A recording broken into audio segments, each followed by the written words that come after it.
thinking about how funny it is. Like, for years I was making fun of Kathy Lee. Now I can't even do it anymore because everyone's doing it. Yeah, you're just a follower. Yeah, I mean, everyone, you know. In fact, that TV Guide article I read also had you in it.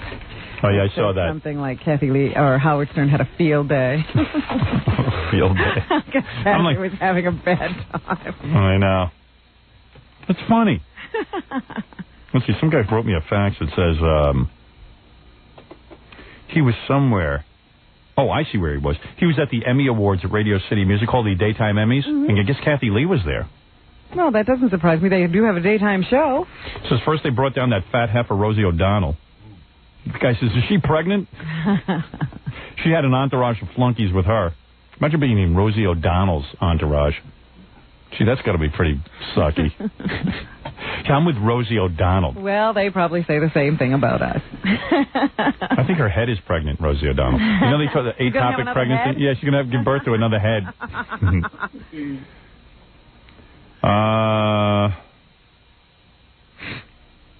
She had an entourage of flunkies with her. I think their job was to prevent her from flying away like a Macy's balloon. After Rosie came Montel. What a douche. This guy says he's the biggest douchebag. He had on the most ridiculous designer tuxedo that I've ever seen in my life. He said the silk-covered buttons were as big as silver dollars. Talk about clown costumes. Yeah, you know, that's true. He said the only thing he didn't have was an orange wig. Montel was still walking on cloud nine when they brought him down for pictures. You can tell he was all choked up. I thought he was going to cry or something. What, for the Emmy Awards? Yeah. He says, I think I was the only Howard Stern fan in attendance, so I knew I had a job to do. I had to take stupid photos. But as far as I'm concerned, Howard, you come first. As Montel was about to leave, I put some water from a nearby drink under my eyes. Then I caught Montel's attention, and in a weepy voice, I said, Montel, Semper Fi Buddy Semper Fi. No, Semper Fi. Oh, is that a Marine thing? A Marine term, yeah. He looked at me, he raised his fist and responded, Semper Fi. Then he started crying. Swear to God. What a jaboni. What's a jaboni? I don't know. What a jaboni. Is that Marine? I don't know. A jaboni. I like that. Jaboni?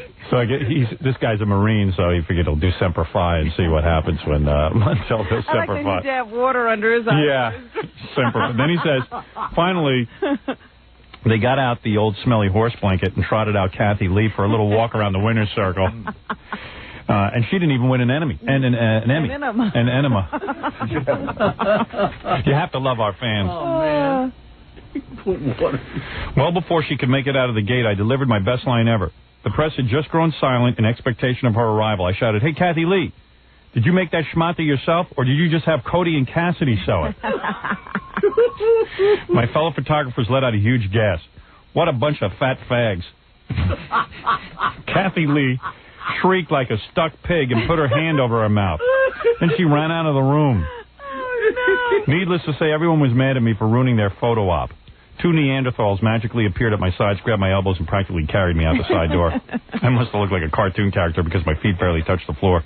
The caveman bouncer told me that Kathy Lee said, throw that mother effer, the mother effing hell out on his mother effing ass. Oh. Oh, you can't say stuff about Cody and Cassidy.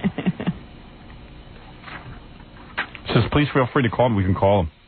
It's from King of All Lubricants.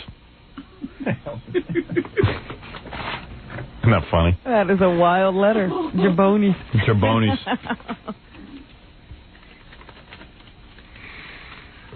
Let's see. This one says, the following advertisement appeared in the... maybe I'll read this tomorrow. I'll read this tomorrow. We're running out of time. We got to get the news. Can Jackie run over and get these cookies? For Jackie? I don't know. That might be too much work for him. So what's in the news, Robin? Right there. Well, I'm still a little bit shaken up by the death of Ray Combs. I don't know about you. Yeah, it's a big story. It's rocking the entire industry. You know, they're going to do an autopsy. Uh-oh. But they are now looking into the weeks preceding his suicide death to try to determine what happened because there was no suicide note. Interesting. And they are now saying that divorce might have been a factor. Oh, you got a divorce? He was apparently having marital problems and had moved out of his home with the wife and the 7 or 6 kids. Guys always kill themselves over women. What's that all about? Can't that guy get women? I don't know. All I know is that he, I guess, was married at a very young age. He was some kind of a salesperson and then went into stand-up comedy. And from what I understand, when he got Family Feud, he figured that this was his ticket. That just like Johnny Carson now, right, he was going to ascend to greatness. Oh, after the game show, then you get, yeah. Of course, Johnny had a game show, and there's a lot of the Tonight Show. There's a disease out there called Johnny Carsonitis. That a lot of stand-up guys get. Yeah. They think that like their careers are going to follow Johnny's. Right. And so if they happen to land a game show, that's it. Yeah. It's done. It reminds me of Jackie in Star Search, remember? Yeah. Jackie was going out and to be discovered. Instead, he made a fool out of himself. Got beat by some guy that I've never even heard of. Make no fool out of myself. And who's never been heard of since. Right. So anyway, that apparently was the bug that had bitten Ray Combs. Yeah. He expected that Family Feud was going to launch him into superstardom. And he had a 7-year contract, and in the 6th year, at the end of the 6th year, they said, no, we want to go back to the first guy. Yeah. Richard Dawson, an old man who kisses people. Yeah, and so I don't think this was in the script that Ray was given, you know, in terms of how things were supposed to work out. Yeah, Johnny Carson got renewed, didn't he? So that might have been the start of his many, many problems, because it was after that he had that big car accident. Yeah. And then and even then he was saying he was going to try to start a daytime Johnny Carson show. Remember, we talked to him on the radio. Yeah. And he had the daytime Johnny Carson concept in mind. That never materialized. He wound up on another game show, which was sort of like a kiddie version of Family Feud. And now he's dead. So I guess everything was falling apart. So at what point does Ray Combs start beating himself in the head with a rock? I mean, well, they said he had been trying to commit suicide for several weeks. Really? It wasn't just days. He wasn't even doing that well at that. No, he wasn't really good at suicide. Oh, man. So it took him weeks to do it. He started off, I guess, with the pills, and then he had been beating himself with rocks and throwing his head against walls. Yeah, I thought he was having a great life. Because remember, like, he used to, every week they had, when he was doing Family Feud, they had, like, Penthouse Pets versus Playboy Playmates. Right, yeah. I figured he was nailing them and having a great... No. Apparently not, but... You know, this is a very bizarre and strange way to try to commit suicide, beating your head into things, or beating your head with things, because he was using the walls. And the police actually got a call from the neighbor saying, you know, we think the guy next door is tearing apart his house. Wow. And that's when he was beating himself? He was doing that with his head. Wow. And they said they found the place all broken up. You know, they say a wolf, when it's caught in a trap, will eat its own foot. Right. I've never heard of a guy banging himself in the head till he kills himself. So then they took him to the hospital for like 72 hours of observation.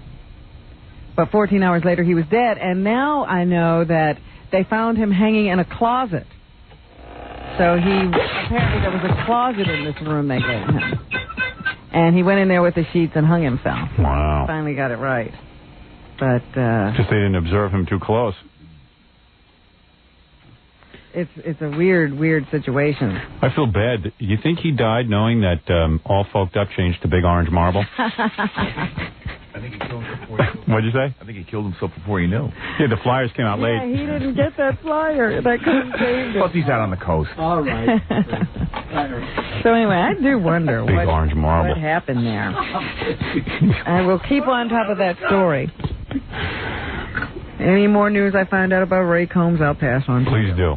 Japan has decided to stop using live ammunition during target practice after today's incident. They shot down an American plane. And did they kill any of our boys? No. No. What happened was there were joint exercises going on between the United States and the Japanese Navy. I thought we took away all their guns after World War II. But then we decided that they should start to learn to defend themselves. Well, and again, they end up messing with us. See what I mean? Anyway, we were in these joint maneuvers. An American plane was flying over, and it had a target or something hanging from it. And the Japanese ship was supposed to shoot at the target. Yeah. They shot at the target, but they hit the plane. So, of course, the plane went down, but before it hit the water, the pilot and whoever else was in the crew got to eject and parachute out, and the You know, it'd be really cool. Japanese then got them out of the water. If we accidentally flew a plane today over Hiroshima and accidentally dropped another A-bomb on them. Now, Howard. Wouldn't that be great? We should just blow them up again. There you go. Japan says one flyer had a minor cut to his abdomen, the other suffered bruises. Both are said to be okay and on their way home to hospital. An outrage. It never I don't know ends. exactly how this incident occurred, but they will stop using the live ammo during target practice now. Yeah. I really don't think it's necessary to have target practice. We'll defend them if they need help. Well, we didn't think that was such a good idea. It cost us too much money to have to protect them. Open their eyes. Maybe they would be able to see what they're doing.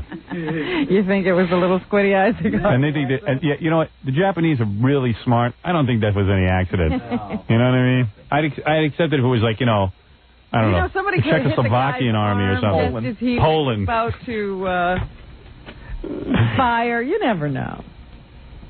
I'm sure all that stuff is run by computer, though, isn't it? Yep. Meanwhile, in the Florida Everglades, divers continue to find pieces of wreckage and human remains from the crash of ValueJet 592. They think they found another big cache of plane wreckage. They think they might have seen, this area now that they're looking at might be where, most of the plane went down. So they have divers now going down there pulling out sections of aircraft. Meanwhile, there was a theft. Michael Gatson, a 35-year-old truck driver who was transporting wreckage from the ValueJet crash site west of Miami, was arrested on charges of keeping 2 parts as souvenirs. Wow. So this guy, his job is to take it to wherever they're going to investigate it. And he says, I'll just take this piece and this piece right here, so I'll have it as souvenirs. Oh, that's good. Gee, I wonder what that's worth. Can you imagine you want souvenirs of a plane wreck? That's like we saw in the Post the other day. They're selling pieces of coal from the Titanic for $25 a piece. Who's going to buy that? Finish that investigation. Yeah, that's true. One piece recovered Friday from his Fort Lauderdale apartment was part of the cockpit circuit breaker panel, believed to be key in determining how this crash occurred. Did you read that they were able to recover the black box? Yes, both of them now they have, the reporter. And they say, this was weird. Did you read what was the last thing that went through the mind of the pilot? The beverage cart. Oh, stop That's it. true. Stop doing bad jokes on this story. Please. I heard that one the other day. Weird. Someone told me. I thought that was weird, too. The beverage cart was the last. Weird that a guy would want to steal bits and pieces of this plane when they needed to investigate. That is weird. Find out how it... That's weird stuff. I mean, what is on people's minds? I don't know. Why don't they just go to the Big Orange Marble show? From Spinning Plates Productions. That's funny. Jackie's wife's changed the name of her band to Big Orange Marble. And look at the card. Spinning Plates Productions. That's the return address. Spinning Plates Productions. Which is the same return address for Off Hour Rockers and all the other companies Jackie owns. They just have name after name after name. And I resent that. Spinning Plates Production implies that's your wife's company. Yes. It's like that implies she's so busy out there on Long Island with all of her business that she just can't barely spin all these plates at once. Like she's busy with nonsense. She's so busy. Like you get these things and you go, wow, Spinning Plates Productions. This is the news. If that is the case, thank God she's not dealing with something really important. Yeah, right. She can't keep all those plates spinning. She's got so much on her mind. If that has her this befuddled. But she's busy with the Prodigy, and she's on that, and she's making flyers for Jackie, and she's making flyers for her band, and she's got to go to band rehearsal. Got to change the name. Yeah. There's probably big meetings about a name. And when you go over to Jackie's house, you get caught up in all of it. It's like you go over there and you got to be serious about it. But you don't know. I was the last time I was at your house, it's like, Nancy's taking you around and showing you the different production offices and like, you want to laugh, but you sort of get caught up in it because she's like, and then we had to get organized. Maybe they are doing something. Yeah, right. Yeah, I have to get organized with the sweatshirts and look at the level of organization we have to have. And, since the flood, we got to make sure that all the CDs are off the ground. And I got band practice tonight, and we can't practice in this production office because Jackie's going to be in here with his album. It's like, and you realize it's all nothing. Offices. It's nonsense. It's just complete busy work. Spinning Plates Productions has their office. Off Our Rockers We're has... crazy. You and your 2-day bicycle career. Yeah. I'm crazy. You know why I stopped bicycling? Because the only place I knew how to get to was your house. And I was just getting nuts. Take it anymore. Yeah. Because it almost killed you. That's me. why. Got lost. Now, talk about tragedy. You know, Jackie's life is a tragedy, true. Right. Yeah. I don't see any hoses in me. Have you heard of H&H Bagels? No, I've never heard of that. It's a big consortium. You see them all around town, and a lot of people talk about... Hey, don't hassle me. I said I don't know it. Just because I don't know I'm something. just trying to tell you Okay. the story. Is that part of Spinning Plates Productions? Spinning Plates Productions. Inc. No, look. You see? Productions All Inc. Production News. Isn't it? 55 Grove Street, Thursday night. Go see him. This H&H Bagels is a big deal, and it's, you know, all across... I mean, I think it's a worldwide company now, Right. that they're sending bagels all over the world, Right. and, you know, it's a multi-million-dollar business. But one of the guys who helped found the company... Eric Norris. No. Hector Hernandez. Hector Hernandez. Guilty. He died in a traffic accident the other day. Oh, my. He was a livery cab driver. What? Yeah. Say what? What you mean? He helped this company, Yeah. but apparently, you know, at the startup, when he and this other guy who was his partner were just getting it off the ground, his marriage broke up. Yeah. So he had to sell his part of the company in order to settle with the wife. Wow. So now he's driving a livery cab. Oh, my and God. This H&H that he started is this major multi-million-dollar business. Oh, women. Oh, just blame the woman. Well, Hernandez was killed early Saturday by a hit-and-run driver near the Parkchester houses in the Bronx. Police are still seeking Terrible. a suspect. You know what the last thing that went through his mind? Oh, An onion bagel. That's horrible.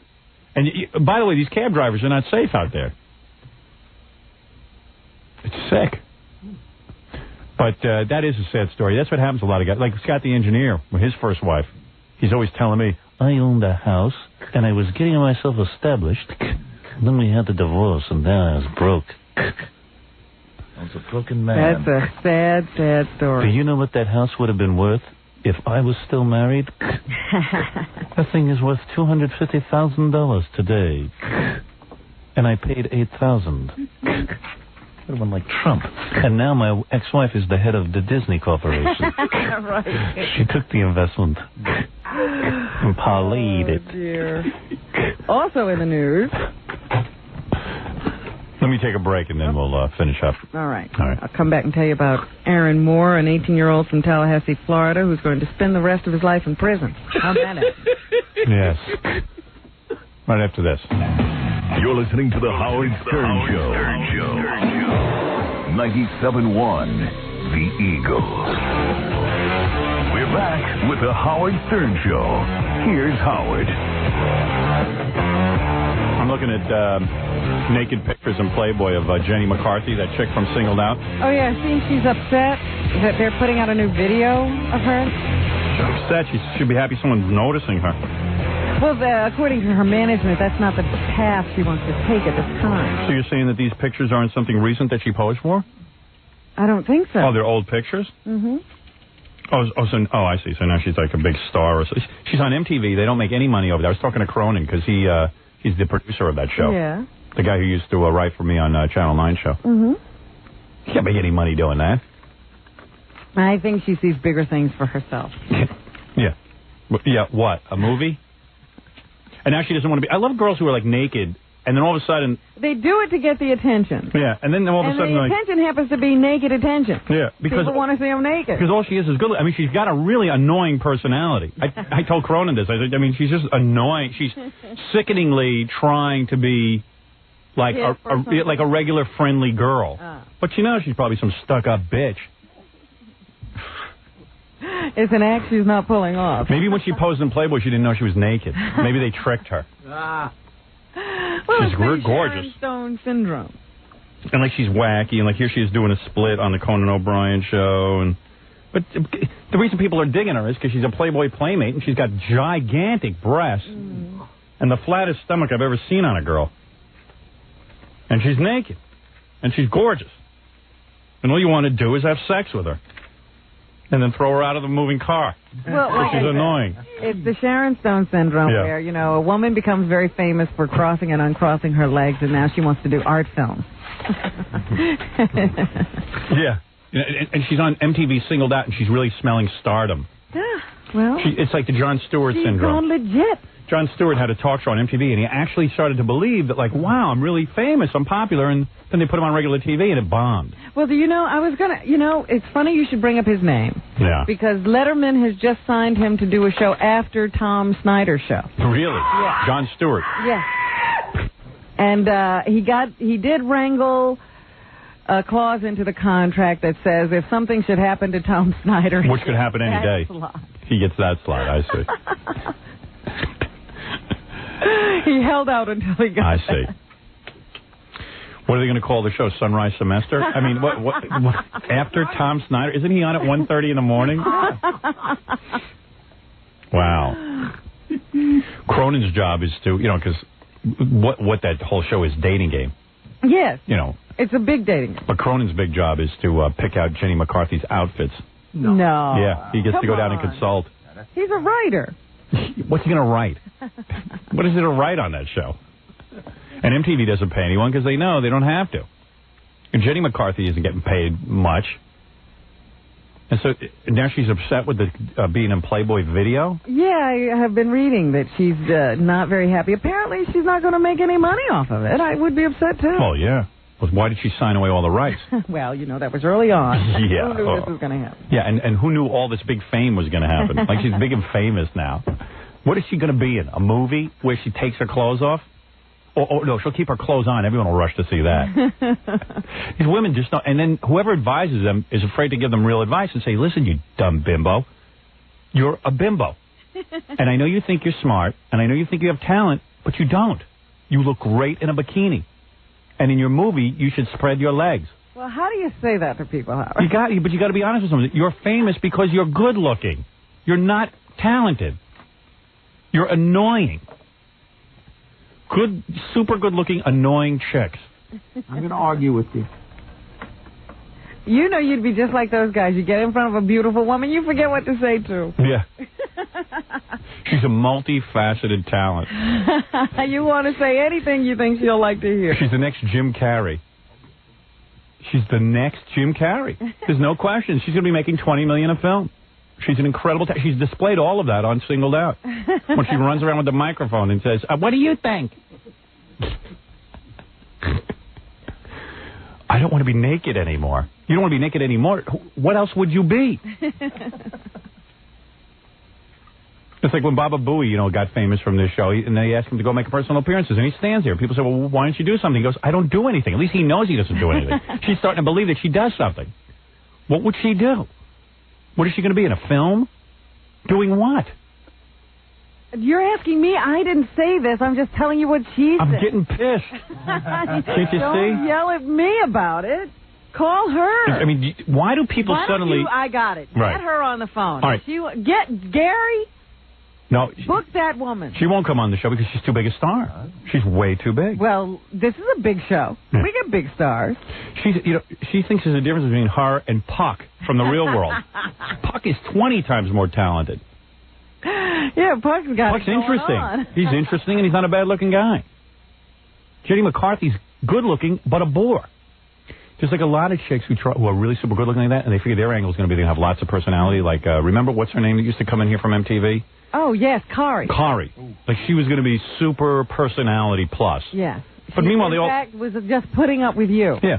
But they have bad personalities and they don't know it. Should I book her? You want me to try to book her? Yes, please. I want to ask her. Needs to give her advice. I want to know why she can't see herself naked anymore. Like what she thinks. She thinks she's not a Playboy playmate anymore. What does she think she is? A serious actress? Isn't there a point at which you move on, Howard? Yeah. I don't think she's reached yet. I mean, imagine she's on Singled Out and some guys have noticed that she's good looking and now she thinks everything's going to break open for her. Jackie was telling John that he thinks she's pretty funny and pretty talented. Well, Jackie doesn't think... trying to decide whether... Jackie thought the Engelbert Humperdinck interview went well. I mean, Jackie thinks everything goes well. Jackie thinks everyone's talented. Jackie thinks Jackie's talented. Jackie thinks his wife has something going on. He can't identify the fact that it's not going anywhere. I'll be back, Jack. Jenny has personality, and she's funny, and Nancy's talented, and Gary's talented. I'll be back, Jack. I gotta go eat. Oh, jerk. Yeah.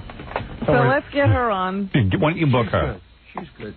She's good. Good at what? She's improving herself at being good at anything. Nice personality. If Jackie meets somebody, so does Fred. But what is that? If Jackie meets somebody and they're not Eric, mean sorry. to him, yeah, then they're great. Right. Like he met her, they did some appearance. Yeah, and they were nice. She was nice to him. That means she's talented. Yeah, she's very talented. She's a good girl. Her talent are the two things on her chest. That's a great talent. She's gorgeous. Don't get me wrong. I would love to have sex with that. Yeah. I just wish she would keep her mouth shut.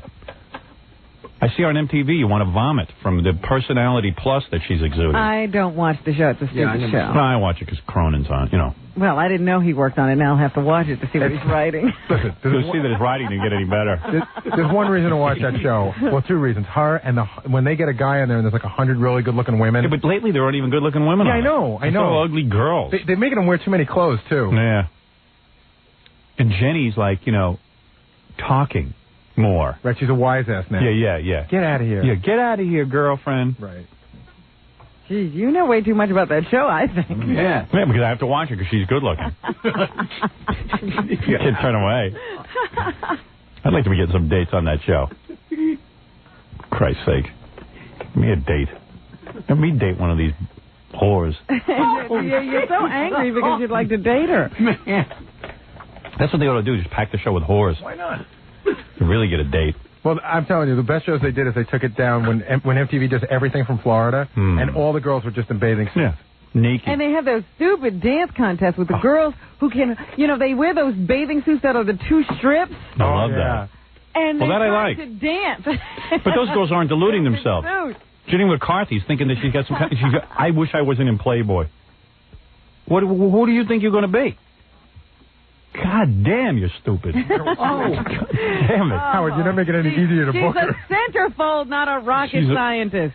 She's Kathy Lee. You're arguing with her logic. I mean, that's what Kathy Lee was. What did Kathy Lee... Kathy Lee thinks she's a singer and a multi-talent.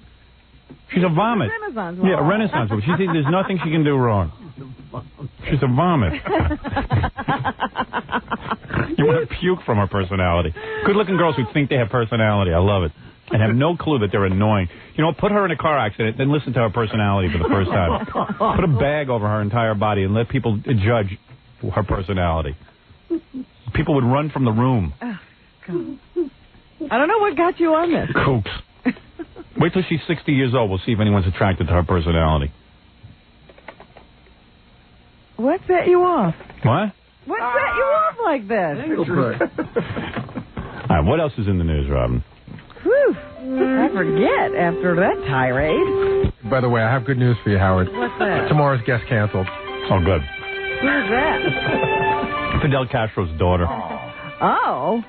Come on, we weren't booking Fidel Castro. Yeah, and I was yelling at Gary that too many bad guests can't come in this door. He goes, no, it's going to be good. And Fred said, yeah, well, maybe she's got a Fidel Castro beard between her legs. Never smoke a cigar? How come she canceled? What's her problem? She had to go. Her daughter got sick. She had to go down to Miami and take Yeah, her good. daughter. Just as well. What could she have to say? I don't like my daddy. She doesn't like her dad. I know. But, who cares? But she said that already. Yeah, I mean... Anyway, Aaron Moore is an 18-year-old man from Tallahassee, Florida, who has just been sentenced to life in prison for the killing of his 41-year-old mother. Can we get his son on the air? Authorities say Aaron got angry at his mother because she grounded him and didn't like him hanging out with his friends. How old is he? He's 18. Oh, all right. What? No, okay. I don't blame him. You don't blame him? Yeah, my grandma, my mother tried to ground me. Listen to the way he killed his mother. This is pretty inventive, if you ask me. Yeah, how'd he do it? But he got caught. He went home with a friend. Now, the friend is hiding out in the house somewhere. Was his name Eric? No. Yeah. And he blindfolded his mother Wow. Mom, I got a surprise for you. Yes. He blindfolded her. Oh, like in a friendly way, like, hey, I got a surprise for you. Yeah, you know, and then he bound her and gagged her and said, you know, he wanted to At what point did the mom think something was going wrong? surprise her. So he, you know, first he put her in the blindfold and said, I want to lead you in this room. I got a surprise for you. Then once he got her into the room, he tied her up, gagged her, threw her into a closet. And then his other friend beat her up. Beat her until she was unconscious. While his mother was in the closet, what's so inventive? Pizza for a snack. Oh, that's like inventive. a party. Like they beat her. They didn't kill her right away, and they ate some pizza. Yeah, ate some pizza. Make a day out of it. And then the friend sexually assaulted the corpse and dumped the body down a well 10 miles away. He watched while his buddy had sex with his mother's corpse? I don't know if he didn't send the buddy and the corpse off. Oh, yeah. It just says the buddy did that. The mom must have been hot. Oh, yeah. She was only 41. Yeah. She could have been holding it together. She could have had a body like Jenny McCarthy. So it does say, you know, I guess he participated in the beating. But hey, man, your mom's kind of flat. Let's put some balloons in her chest. I guess his mother was right about his friends. He wasn't hanging out with the wrong crowd. No wonder she grounded him. She was right. The guy whose name is David Beatty, he's going to be going on trial on June 24th. He faces a possible death sentence if convicted. Moore pleaded no contest to his murder indictment. So what's weird about it? What's weird about it is that, like, you understand the son's motivation. Like, you know, he must have been, like, completely whacked out on his mom. But what was that other guy's motivation? Yeah, what was his problem? I get to do the corpse and eat pizza. Very weird. Yeah, like, what was his motivation to end, you know, end this woman's life? Pretty weird. I don't understand the whole... I mean, come on, grounding is not like a horrible, horrible thing. No. Fred, you were grounded once, right? No one's seen your mother since. Oh. I mean, Eric, I'm sorry. There you go. Eric, Fred. I told you Bob Dole's last day in the Senate was supposed to be yesterday. Well... Remember that song, I effed your mom and I buried your pop? It's a Barnacle Bill to Sail. No, I don't remember. Yeah, I think I really did it. It's a new birth. So what did Bob Dole do for his last day in the Senate? He decided to stay another week. Oh, really? Yeah. Yeah, he's crazy to give that up because he's going to lose the election. I don't know anyone. But it also looks as if it's true what you said, that this is a job he really, really loves to do. Yeah, he likes being... The Senate's no pressure. You think that's a pressured job? You don't even have to show up. And you get a big office. By the end of this week, but there are several issues he wants the Senate to take action on before he leaves office. So now he's saying maybe a week from today. United States Senator is maybe one of the greatest jobs because you don't have to do anything. They give you a big office. Yeah, and you got to vote on junk. You got a huge staff. Got a huge staff. Like, you could sit in there and mess around with your computer, go golfing, you know, go out and take trips. It's like being retired. It's a paid retirement, a very well-paid retirement, and perks, and you're pampered, and you got people just doing stuff for you. It's almost as good as being on a movie set. My sister came to visit me at the movie set. She goes, man, are you pampered? I go, yeah. Oh, that is pretty funny. Yeah. I had she couldn't believe it. I had like 8 guys following me around, like putting on my robe for me and stuff. The other day I got upset because someone was like helping me on with my robe, and my robe got caught in my shoes. You've been throwing some pretty ridiculous tantrums. No, there was just one. Oh, come on. That's not true. Oh, yes. I've been pretty good. Yeah, it was ridiculous. Yeah, and then the next day I see you doing the same thing with your hair. I did not. And talking about you didn't want it in your forehead. I saw the whole thing. You are such... I said, you better get yourself together. That was nothing compared to you. Well, no, you don't understand something. I was talking about the tone of the movie. I don't care. There's a way to talk about I'm like things. Jerry Lewis. Oh. Please. Yeah, go ahead. Don't play my music. You better play music for him. I don't have music.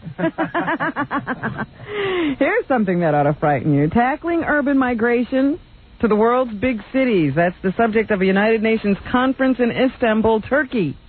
The UN predicts more than half the world's population will be city dwellers by the end of the century. And guess what, Howard? What?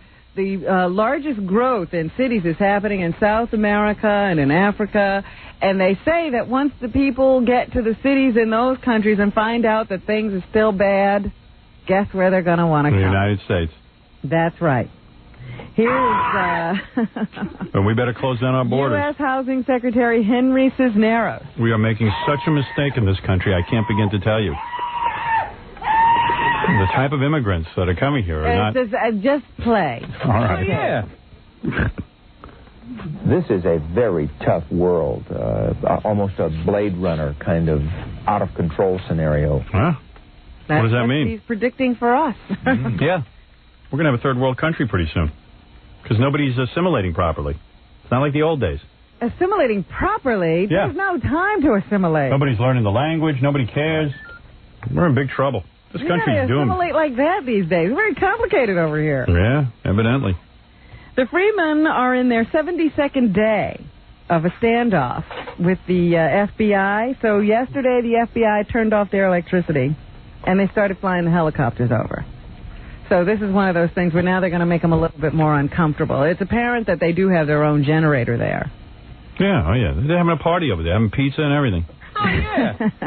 We should blow up that goddamn hellhole called Freemen. And get rid of these people. They're animals. So they're starting these torture tactics. You know, you cut off the electricity, make it a little more difficult. We'll wait them out. Their generator will finally go down, and then we'll give them a lot of noise, and they'll run out of the place. These guys have been dreaming of this day, where they could have they have to use all of their bunkers and all their supplies. Yes, their predictions of having to go to war with the government are coming true. You wonder what happens after the Tony Awards. Well, a number of Broadway plays experienced a surge in ticket sales yesterday of winning Tonys. Among them, Rent, that new musical created by a guy who died a couple of weeks after their last dress rehearsal or something like that. And what is that about? These are the worst plays. It's about this group downtown, and how they, they're all eclectic, and, some of them are AIDS sufferers, and some of them are just, ethnic types, and some of them are this or that, and they just are all sort of kind of weird, and they're just trying to make it. Oh, is it like Real World or something? I don't know what that means, but it's just that downtown crowd. The kind of people who take over a building and try to renovate. Squatters. That's just what I want to see, a depressing show about squatters. And then Bring the Noise, Bring the Funk, which won 4 Tonys. It took him more than $200,000 on Monday in ticket sales. This is the worst play. I haven't seen it yet. Robin saw it, started telling me what was in it. Well, wait a minute. I didn't say it was bad. I'm telling you it's bad. Bring in the Noise, Bring in the Funk is... You're not even saying it right. Who cares? Bring in the noise. I don't care. Bring in the funk. I know how to speak English. It's bring in the noise and bring in the funk. Bring in the plot. Yeah, bring in the limo and take me home. Let me tell you that.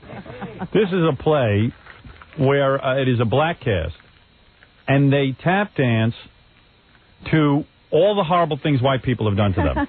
Now listen to this. Now, I never heard of such a thing. You're taking it the wrong way. Yeah, I'm not taking it the wrong way. Isn't there a lynching on stage? And the guy tap dances with a noose around his neck? Yeah. There is a reenactment of a lynching, yes. Are white people in the audience during this? Yes. And do they sit very still and not make a move? Very quiet. What type of white person would go see this play? You got to, what are the black people doing in the audience? Are they like, yeah? Oh, are they? Amen. All right. It's like a revival. So what are some of the things that people dance to in this play? Well, they dance they reenact slavery, and the slave trade, and the terrible passage over to America. Wow, and there's tap dancing to that? Yeah, they dance that out. How do you dance out slavery? They are very inventive. Well, how do you, what are people in chains and stuff? Yeah, in rags and chains, and, they tap dance like they're on a boat, I guess. And then the black people in the audience get all agitated. Well, this is very horrible. It's very horrible. And the white people, are there mostly white people or black people in the audience? It's Broadway. All right, it's mostly white people. And the white people sit there and try not to react. They don't know what to react to, right? They don't know how to react. They don't know how to react. They just sit there staring. They were told they were going to see a tap dancing situation here. So we're going to see some nice black people tap dancing. And then they find themselves in the middle of the and all of a sudden it's like, hang the black man. There's not even that kind of singing in this play. It's It's presented in a very what is this tape I have? way. This is a tape of... This is the thing they did on the Tonys, which is about how black men can't catch a cab in New York. Oh, so they have a scene where a guy can't get a cab and he's tap dancing. Unbelievable. Lots of guys can't get cabs. Yeah, let me have that. Gary's getting the tape up for me. Just 1 second. They also reenact the lynching. They reenact, a lynching, a beating, imprisonment. Oh, I'll go see that. Yeah. I mean, I wouldn't pick up a guy if I was a cab driver. It's incredible dancing. I wouldn't pick. Yeah, great. I wouldn't pick up a guy who's dancing if I'm driving a cab. I mean, what am I going to do? I figure he's drunk. What are you talking about? There you go. So this is a guy trying to get a cab. Yeah, he's, out there trying to hail a cab. Don't you get a little bored after a while of, like, lynchings and cab driving and dancing? Do you get bored? Yeah. I don't know if bored is the word. It's kind of oppressive. Yeah, I mean, it's the same thing over and over again. It's like unrelenting. Yeah. The tragedy and the horror. Yeah, is anything good happening? The second act is great. Oh, really? What happens there? It's just a little bit more up. Any good beatings? They're telling you. Any domestic disputes? They're telling you that, the way black people had to dance in the movies is all wrong and everything. Oh. But it's upbeat. It's more upbeat. Do they have any white people beating black people in this? Well, they're police officers who come in. White police officers? Well, I don't remember. Are they white? Howard. I don't think so. This is all dancing. I see. So at least it's black guys beating other black guys. Even when they do the Shirley Temple thing, they just have a black guy dancing with a Shirley Temple type doll. Oh, good. All right. So this is a guy, what is he, standing there trying to get a cab? He's dancing, and he's going like this and trying to, and even one time, he sort of dances out a scenario where the cab stops, and when he tries to open the door, it pulls off. I see. And there are all kinds of different guys. One guy in a suit, one guy dressed hip-hop, and they're just going to show him that no matter what we do, we can't get the cab. The guy who's been showing his American Express Gold card. Oh, I see. But does anyone stop to consider that there might be such a high crime rate with black people that's why some of these cab guys are afraid out of their minds to stop? I have stopped to consider that. Oh, okay. Well, you were the only one. Because if they dance into the 7-Eleven with the guns drawn, maybe that would tip everyone off why everyone's afraid to stop for the cab. Oh, God. I just thought I'd tell you what. You asked what it was about. And is this really a play? No, it's not a play. No, I mean, come on. But it's great dancing. Yeah, I mean, yeah. A lot of guys can dance. And those two guys. Is that a gunshot? I don't know. But those two guys you always see playing those two buckets on the street? Yeah. They're in this. Yeah, of course. I can see that on the street for free. I don't have to pay $50. Go sit there with a bunch of frightened white people. There's black people in the audience going, yeah. I don't need that. I think everyone should go see it. It's really interesting. Yeah. Different. I'm not going. You can go for me. Even Victor Victoria it took in well over $100,000. Double last Monday's take. Really? And they weren't even there. They boycotted the Tonys. So the Tonys was good for everyone. How does What? Yeah, forget it. I forgot what I was going to say. Oh, okay. It was good, though. I'm sure it was. You know who's upset? Jackie Motley. Peter Graves, the guy who was in the... Mission Impossible? He's upset? Who knew he was alive? Upset? He's upset. He's upset because he hasn't heard from Paramount Pictures or Tom Cruise. Oh, yeah, like they owe him something. He thought that, they would have given him a part in the movie. Oh. And barring that, at least to invite him to the premiere. Why? Screening. Why? I don't know why. Why would they invite him? What, to get depressed? Simply because they were making a movie based on the TV show, I suppose. But he is upset. I thought I'd tell you about it. Is Barbara Bain upset? Barbara Bain I haven't heard from. Yeah. What about Martin Landau? Is he dealing with it okay? He seems to be all right. What about the black guy?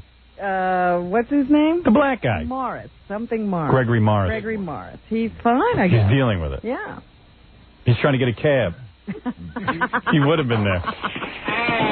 No one will stop. All I know is that Peter Graves has expressed, great disappointment. Right. And he doesn't understand why. he's being ignored in this way. Let's get him on the show. Yeah, he can vent his spleen here. And then he'll come in and go, no, I'm not really upset. And that Jenny, whatever her name is not the only person who needs your advice, your career advice these days. Keanu Reeves. What's his problem? He has decided not to do the sequel to Speed. Why? He's dropped out to devote more time to his music career. Moron. He should change his name to Eric. Oh, man. He's got too much free time. They say they'll go ahead with the project with Sandra Bullock and some other male good. lead. I hope it's a big hit. I'm pulling for that. I love these guys. Keanu Reeves. All right. And that's what's happening. Thanks, Robin. Jackie, give me your plugs before I pass out. Jackie Marlin. Jackie Penthouse Marlin. He does the joke page in there. 78 minutes of filthy jokes on CD or cassette on the hysterical Sergeant Pecker. Only $12 plus $4 shipping and handling. Summer special, buy two, get one free. Call 1-800-323-KING. And for dirty jokes and more Sergeant Pecker info, visit Jokeland's brand new website at JackieJokeman.com or call 516-922-WINE. You ever been to JackieJokeland.com? No, I haven't. I've been on there. Don't miss Boy Gary at Al's Diamond Cabaret in Reading, Pennsylvania this Friday night with Jenna Jameson, who is beautiful. You could say it's good. And she's talented. Everybody was asking about that interview we did yesterday. Yeah, well, they wanted to know if that was really her father. Oh, yeah, it was. Come see Steve the Gorilla hosting the Hooters Bikini Contest at the Hooters on Highland Boulevard in Staten Island this Monday, June 10th at 8 p.m. How's he going to do that? Isn't he working on the movie? He's got endless energy. You should see him. He's dragging his ass. He's hardly in here on time anymore.